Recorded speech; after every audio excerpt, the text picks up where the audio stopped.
So I believe the HSE has a science and research centre in Buxton. I just wondered if you could tell us a little bit more about its work and what it's doing there and how it's helping you innovate.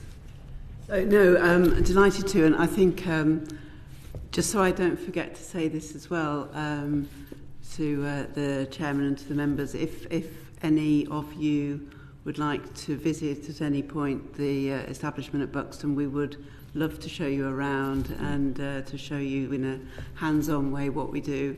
I would absolutely recommend that we get sort of past the end of winter before you take advantage of that. It has its own little microclimate there on the edge of the Peak District, and it's not always the although invigorating, not always the best experience in the depths of winter, but you'd be very welcome. So we do a range of things at the Buxton site, and I think the particular opportunity it has for us is to do sort of really large-scale experimental work. It's a very large site. It's been in the public sector doing this kind of thing since, I think, 1911, initially as a site looking at the impact of coal dust explosions when it was initially formed. And on that site, it lets us both learn for ourselves and with industry about the potential impact of different hazards at scale. So in recent years, we've done work with gas networks to look at the impact of mixing hydrogen into the natural gas system. Various of the sort of gas companies excavated some of the older gas pipes, and we were able to sort of set that up experimentally and run different mixes of gas and hydrogen through and test what the impact was in both sort of leakage and other areas.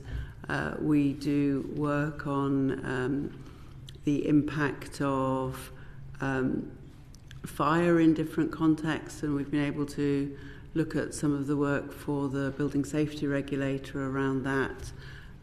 We've done quite a lot of world-leading experimental work with the use of hydrogen in particular as a sort of new fuel, and we hope to be able to do that at larger scale, potentially set up a liquid hydrogen experimental facility, which there isn't a similar facility at the moment in the UK to do that work.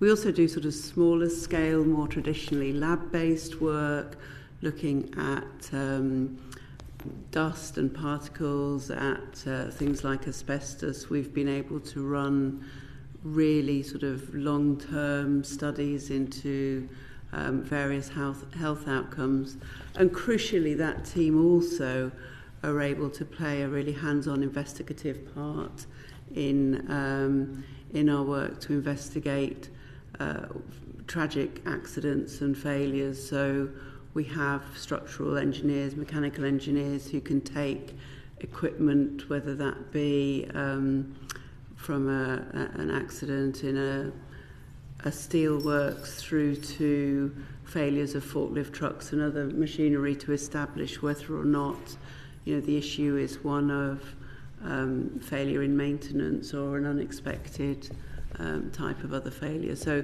it's a really wide range of work. We have a very skilled and diverse workforce, and we also conduct their training on a commercial basis for people who need to really understand the potential hazards that they're working with, and commercially collaborate with industry as well, where industry would like to understand more. So various car manufacturers have done work with us around testing car batteries to the point of failure, particularly important obviously as we move to an electric car fleet.